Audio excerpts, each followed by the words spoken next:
Hello and welcome back for another magical co-creation together. Um, I just want to say thank you. I'm kind of like in shock right now because in the last couple of days since I released the Soul Contracts video, I have so many new subscribers. It's actually got me a little emotional because I have not seen my channel grow that quickly in a long time. So it just tells me that so many more people are ready to go higher, to look at things from a higher perspective and bring more of the work into their day-to-day process. So I just want you all to let you know how incredibly grateful I am to have you join our community.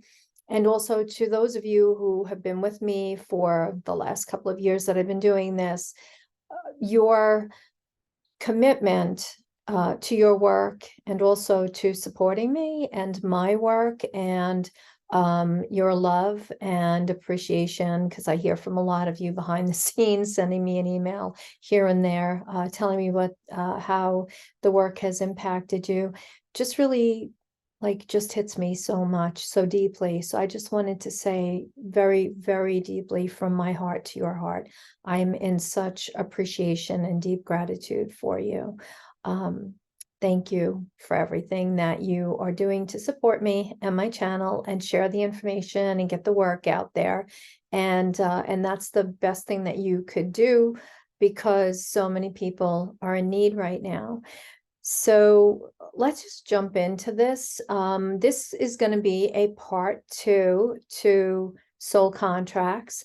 I didn't think it was going to be as big a thing as it turned out to be, but there were a lot of people that wrote me behind the scenes and said that they really needed to hear what I had to say, and that it really helped them so much. And then there were several that had questions that pertain to some of the stuff that I talked about. So I just wanted to address those and talk a little bit more about soul contracts, because I feel like there's a lot of confusion surrounding them and also surrounding our existence as humans in this physical vessels. We're trying to merge and integrate our soul self and bring our soul and our human together, integrating both of them so that we could have the highest experience. And unfortunately, we have been born into an infrastructure here on the earth plane where, you know, it's almost like being in a video game. I've said this a bazillion times before, where the nature of the game is pre-programmed. So it's got its little nuances, right? So it's got the belief systems already programmed in. So you're gaining belief systems from your family members, from teachers, from peers. And then you have the belief systems that are literally floating. They are part of the programming of the matrix that will come into play too. And the way that they work is to be an influence in us as we're trying to shed out of who we are not and remember who we are. So it kind of makes the game of ascension or self-evolution a lot more interesting. And when we know what we're playing against in that outer illusion, it makes it very easy for us to not get tricked or fooled by the matrix programming or computer system that's out there. And then we can really do a better job taking our power back so that we're not running into these glitches and bumps that are coming up in our on a daily basis, right? Something that's regular. Because I know one of the things that I was hearing over and over again from so many of you was the fact that you didn't realize that, if you're not done with a lesson and you've managed to disconnect yourself from the person that was giving you the experience for your soul's growth, another person might come in behind that. Well, it works that way because the soul wants to really ensure that in its human form, in the human's existence, the human is going to eventually wake up to whatever the experience is that the soul is needing. This is why sometimes when the human is in such resistance and has created so much pain and suffering in their own life because they don't know that they don't have to have pain and suffering. And one would say to me, hey, Maria, I don't choose pain and suffering. I'm like, I know you don't choose that. Why would we want to? But our actions will choose that over and over again. And if we go to law of attraction says your thoughts create your words create your actions, and your actions create your reality. Okay. So if that's the truth, then the things that we're thinking will then become the words that we're speaking. And the words that we're speaking is what puts the energy together to create the infrastructure that's around us, that is the experience that we're having in our life for what we're needing, for what our soul chose to come here to do. So, we wouldn't necessarily want to choose pain and suffering, but sometimes we don't realize that we are doing that by choosing words that are low vibrational, keep us stuck in a cycle of self-abuse and self-sabotage, where we're having thoughts that are negative thoughts about ourselves, right? I business mentor people for business. And I'm, aside from doing all the other stuff that I do, that's something that I don't really talk about very much. But and a lot of the time, what comes up with people that I'm mentoring is the deserving part, right? The deserving of receiving some energy exchange for what they are offering to those that they're going to be working with. And that lack program pops up almost immediately. I see it time and time again. The lack program pops up. And then fear and guilt and then shame. And it's very interesting to see that and how it works and how it's so automated, just like in a computer system, right? Just like in a computer program, so you run something and then there's a program that has to run and it kind of interfaces or intervenes in some way, shape, or form. But see, the thing is, we're not thinking about that every day. I see it because I'm looking at things from a higher perspective. And that's why I want to share this with you, because I want you to look at things from a different perspective too, and realize that, when we think that we don't have any choices, it's because we're creating that as our reality. But in truth, we have so much choice. Everything is a choice. As a matter of fact, every thought that we think, right? And it's how we counter it to the thinking of it, right? And then the words that we speak for it. But if we're automatically thinking somebody's not going to find value in us, then we're playing that lack, and we're playing victimhood, and we're playing shame, right? So we don't want to do that. We want to constantly speak higher words, have a clearer picture of what we are doing, which is why we have to stay present and check in with ourselves on a regular basis. We want to make sure that we're checking in to see, what the heck did I just say? What am I speaking? Do I even believe that? Do I believe that I'm not worthy? I'm not deserving, when I think, hey, who's going to want to work with me anyway? Hey, well, look at what I charge for a session.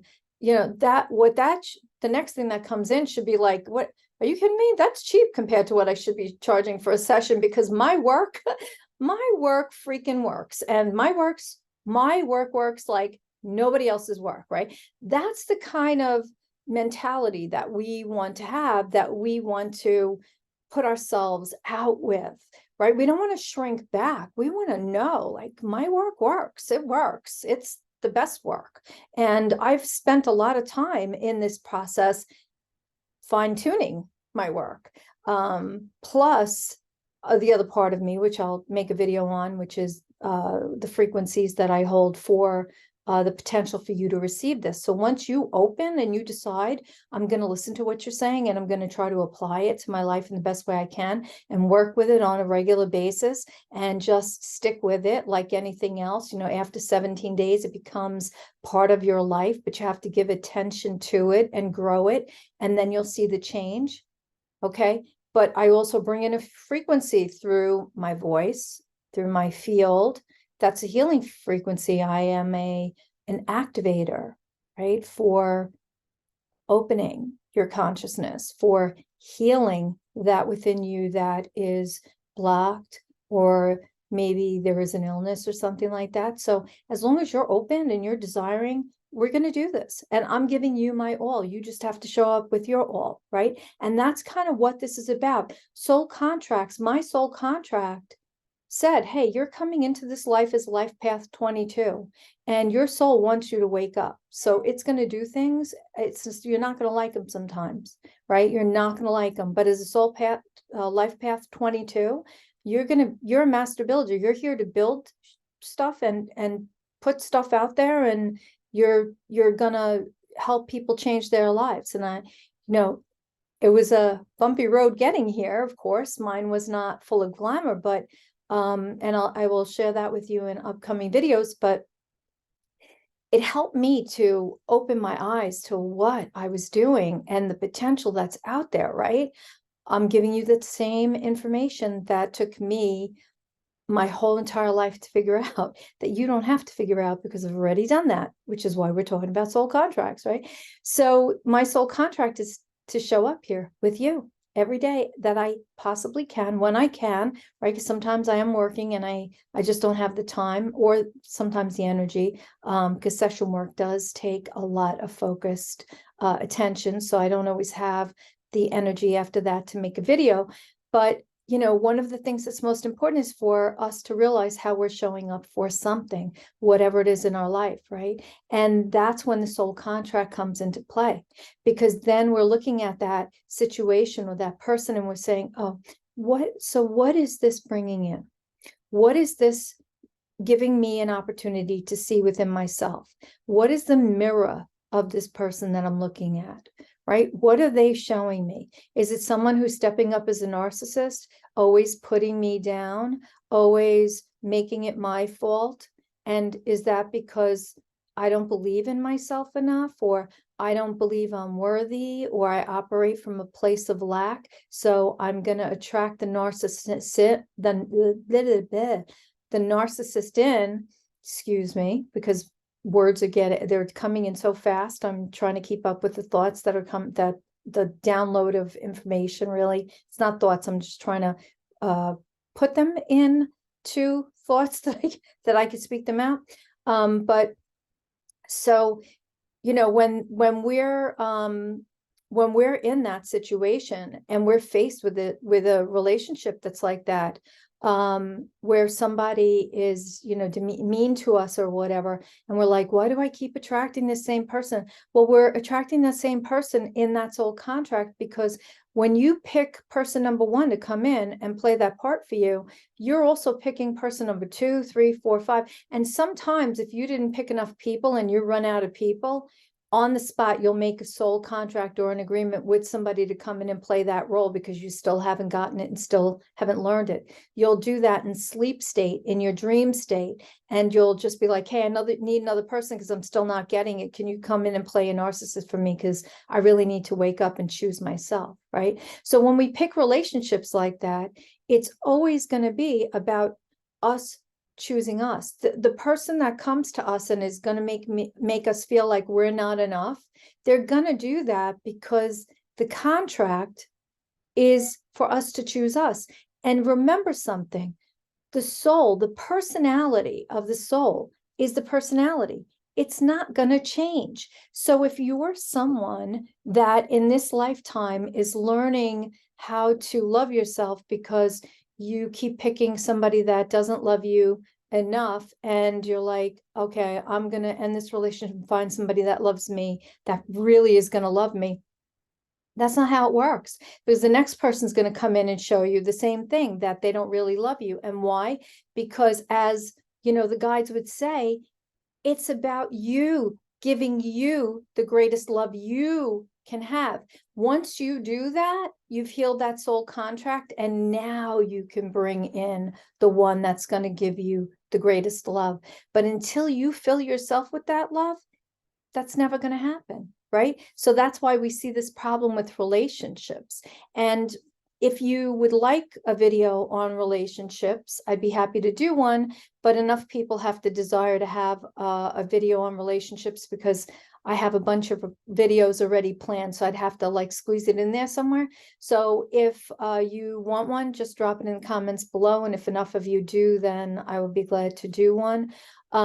So this is where soul contracts can get tricky, and we don't even realize that we could be soul contracting for the smallest thing. I had somebody show up just a little while ago and talk to me about a heart issue that they're having.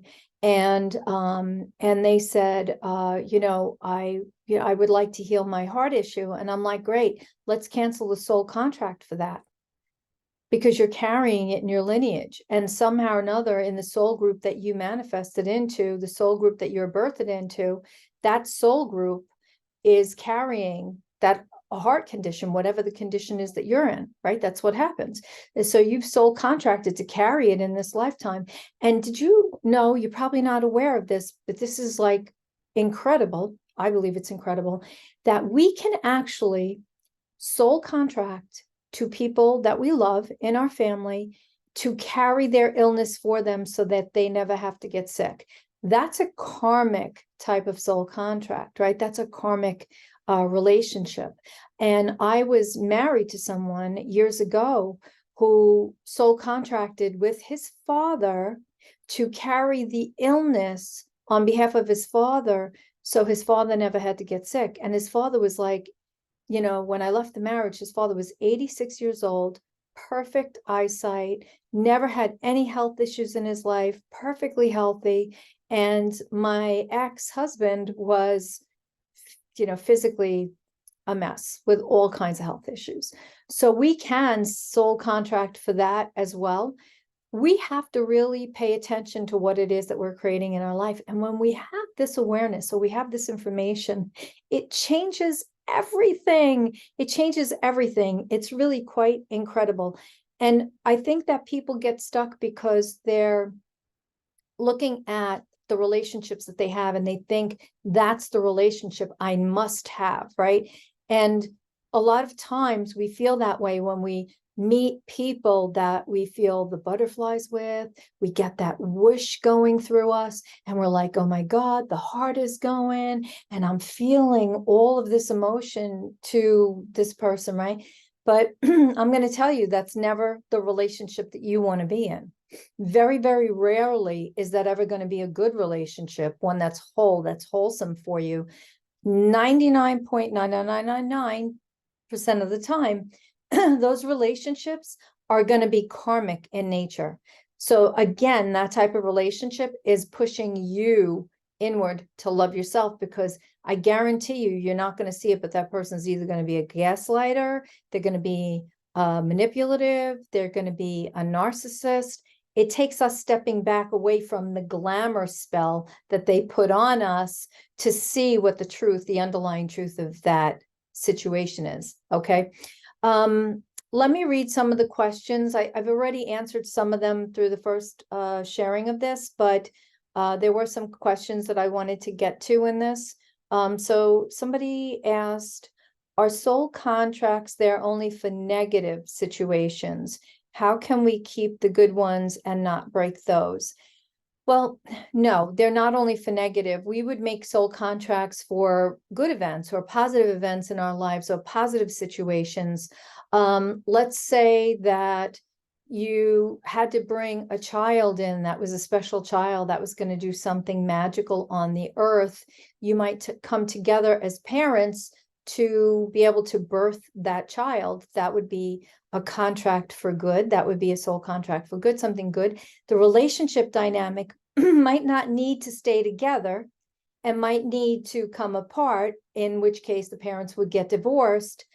But the creation of that child is what was needed in that. So that would be an example of a good soul contract that doesn't stay together, because in the higher realms, it's not looked at like when we make a commitment with somebody to be with that person, we're going to be with that person for the rest of our lives. It's not looked at that way. It's looked at like, oh, this is going to be such a great experience. What a fun experience. You and I coming together to have this experience. How long is it going to last? I don't know. I used to hear occasionally Abraham Hicks say something to the effect of, I like you very much right now. Let's see where this goes, right? Perfect, because it's working right now. Right now, everything is good, but let's see where this goes, because tomorrow, I don't know. Tomorrow, I don't know how I'm going to feel. But right now, everything is good. So let's just take it in the moment right now, right? And if we could get our heads wrapped around that, then we would be much better at navigating our reality and choosing ourselves, opposed to choosing other people and making ourselves sick or creating pain and suffering for ourselves. There's many situations where we would come together. Maybe you meet someone and the person is aligned with you in many ways. They help you get into your spiritual path or whatever, right? And everything is beautiful. And then at some point, it doesn't feel like there's anything more. And you end the relationship or situationship on good terms, and you come apart from each other, and there's nothing more needed, right? So there are times where there are going to be good relationships or good situationships that we're going to be in where we're going to end the soul contract because it's not required anymore. So don't get caught up in like the soul contract having to be, the finale, or the soul contracts are only for negative situations. No, it could be a lot of different variations to it. And it depends. Each person is very unique in their way. And unless you're looking at like what the soul blueprint is saying, you might not really even understand. So this is more general information that I'm giving you on this. So another comment that I had gotten was somebody saying that they were happy to meet their person halfway, but that he is just plain stuck. I know I need to let him go if he will not even try. Right, because that relationship is karmic in nature, most likely. And the soul contract that you have with that person might be strictly to get you to choose you. In the letting go of them, you're going to choose you. And then maybe in the letting go of them and choosing yourself and really sitting and being present, like you've watched this video and now it's starting to make sense. And you're thinking, I might have to let them go. In that awareness, you might think more clearly before engaging in another relationship with somebody else, because you're going to look at that person as if they're your mirror, going like, okay, what are they reflecting to me? And what is this going to offer me in the exchange of coming together with this person? Right?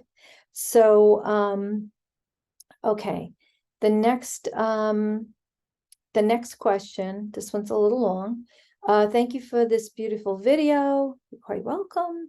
I have a question. How do you terminate contracts that are seemingly stuck in? For example, a child or a teenager living with a toxic parent, an adult being forced to look after their elderly disabled parent that is mentally abusive, but they can't abandon them, or all the awful relationships that I can count so many of, where usually is stuck in a bad relationship with a man or a woman that wants to keep them trapped at home.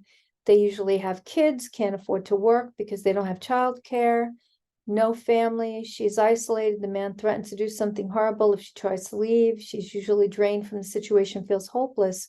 What if the suffering in any of these scenarios declares that the contract is over, but nothing changes? Will they have to keep declaring that it has ended. I'm talking about cases where there is no way to leave and the person is stuck with the abuser. Well, that's never the case, though, where somebody can't leave and they're stuck with their abuser. That's a perception that's being held, right? And that's something that we also have to focus on. I think I have a video that I did a while back, probably like 2 years ago, on perceptions. That's a pretty good video to tune into if you're interested in understanding more about perceptions. But we're never really fully stuck, and it's our perception of the situation or scenario we're in. So if we're continually looking at our situation as a state of stuckness, then we're going to perpetuate more stuckness for ourselves, right? Again, law of attraction. It doesn't know words, it only knows energy. So if you're giving the energy of fear and debilitation and stuckness and all of that, then you're going to get more of that energy coming back to you. But if we would stand up and be like, I can leave anytime I want, because there's going to be some safe haven for me to go to, and create that thought and just know that that safe haven is out there somewhere, it will manifest in your reality and it will show up for you. Now, let me just say that aside from the soul contract aspect of these types of relationships, this is karma. When we're talking about, not being able to leave an abusive elderly parent because they have no place to go, or you have no place to go, or you can't put them in an institution, that's karma. When a relationship creates that kind of pain and suffering, it's karmic in nature, because in another lifetime, the person that's suffering in this lifetime was the abuser.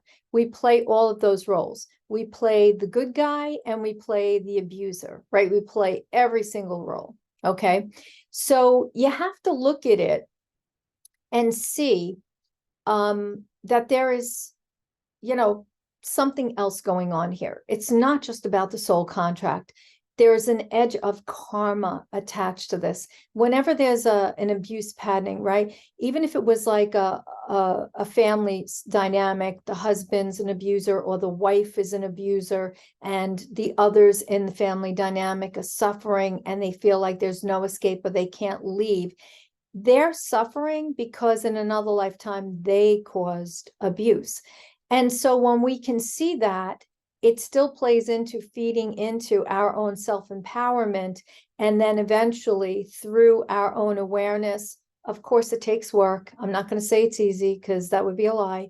But through changing our self-talk, changing our thoughts, really it starts with the thoughts, changing our thoughts, changing our words, and then the words become actions. We can change those scenarios. I see it. I see it in my own work, right? We can change those scenarios. Is it easy? No, it's not, but it can be done. And when we see those scenarios, we can end the soul contract, but we have to do that and come from a place where we are sovereign. Like in my other video, I was explaining, when I ended that soul contract, I was sovereign. I was like, I am done here. I am done. I'm choosing me. I am not choosing this, right? I'm sovereign. I'm ready for something else. I'm ready to bust out of here, right? That's how we do that. So we can cancel a soul contract 1,000 times. But if we're not canceling it from that sovereignty within us, then it's not really going to make a difference. We have to cancel it knowing the power that we're holding, that powerful state that we're in. Okay. So I hope that helps. And again, that some of that what's being talked about is really karma. And that's what we came into. This is the last time. When we depart here from the physical, we are not incarnating back again into this earth plane. We're not coming back here to this earth. We will experience other lifetimes if we choose, in other places, in other maybe universes, who knows, right? But we're not coming back to this planet, because that karma, the field, the electromagnetic field, whatever, I know there's 1,000 names for it that people have, but whatever you want to call it, it does not hold the karmic cycle of abuse anymore. So we will not be incarnating back into karma. This is it. We're clearing all karma. Karma technically is done now, so there's no reason to play that out anymore. But some people who are not in awareness wouldn't understand that or know. And they're still playing out that karmic cycle, but it's done, it's completed. It's especially when we go into 2024, that's it, no karma, we're done. Okay, and think about karma too. Karma is an exchange of energy, right? So again, law of attraction, what you put out there energetically, that's what you're getting back. Okay, that's really all karma is. It's an exchange of energy. And whether, because even, even gossip is considered karma. Okay. And I know many people don't realize that, but if you gossip about somebody, think of the lower level negative energy that you're putting out. Of course, law of attraction is going to give you that lower level negative energy right back. Okay. So it's all karma. It's energy exchange. All right. Another question. Somebody says, I want to end my soul contract with my sister, but still must deal with her as our mom is sick and is worsening. Do I need to wait until mom passes? Thank you. I'm new and love your channel. Thank you so much. I'm so excited. No, you don't have to wait to end your soul contract, even though you're dealing with your mom who is sick. Really, let's talk about soul contract for a second from the place of empowerment, right? Because really, when you're canceling your soul contract, what are you doing? You're stepping more into your power. You're just saying, I'm not playing this out with you. I see what you're here to do. You're here to make me stand in my power. You're here to make me step up my A game. You're here to make me a badass, which I've never been in my life. I've been a pushover and I've been taking it on the chin from you every time we're together and you're the one that's always empowered. Well, I'm not allowing that anymore. Okay, now I'm stepping into my power and in my fullness. And you're not the only one making decisions for mom. I'm making decisions for mom now. And I don't care if you don't like it. I'm going to pick what's in my best interest or do what's in my best interest, right? That's the soul contract at play. So when we're canceling a soul contract with somebody, we're just not allowing them to play that role anymore. We don't have to say it physically to them. In other words, you're not going to be like, you're not going to be the bully of me anymore. I'm not going to take that from you. You don't have to say that, but you do have to hold that very, very strongly in your field. I'm done, right? I explained in last video with Chester, I was done. I didn't really even have to say it to him. We already knew what was contracted. It just took that to get me to that place within myself that I was just ready to step up into my power and just be like, listen, I love you, little fur baby, but here's the thing. Okay, not even you can be my manipulator, not even you. And I would give you anything in the world, but not even you can be my manipulator. You can not be my prison guard. I will not be your captive. You are not playing this game with me because I am not playing this game with you. It is done. It is over, right? So think about it from that perspective. We don't have to say it. We're just holding it in our field. It's a shift of frequency that we're having in our field, right? And then the last question is, I don't fully understand this. If we created this contract to learn the lesson, but then decide to cancel it, how do we get the lesson or the purpose that we signed up for? Well, here's the thing, right? If you have to cancel a soul contract, you're seeing the contract. You're seeing what's playing out. You're seeing your role and you're seeing their role. You're seeing it. You